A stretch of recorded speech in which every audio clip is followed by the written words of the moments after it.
I'm standing on the outside of the dance floor at my best friend's wedding. People are slowly making their way to the floor. "Who's that guy?" I hear someone say with a snicker. That guy is my dad. When I was about 10, my dad bought our family a tandem bike. Since we were the only family in the neighborhood with a tandem, the looks we got ranged from curiosity to amazement. Riding past us on their own bikes, a kid might point us out to his friends.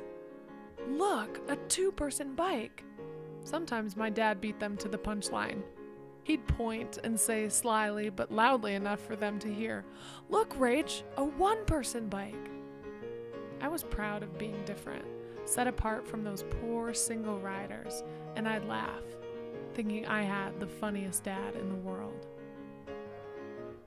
Around some age, I got to be too cool for pretty much anything, my dad included. I began making excuses to get out of situations where I might be seen in public with him. I don't remember the first time I said no to holding both my parents' hands in public, or the first time I wouldn't let them tuck me in at night.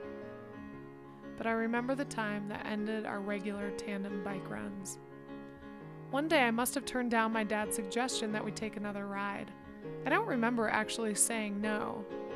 I do remember that, despite my pleading, he walked out the door, casually claiming that it was fine if I didn't want to go, but he was going to take the tandem out by himself.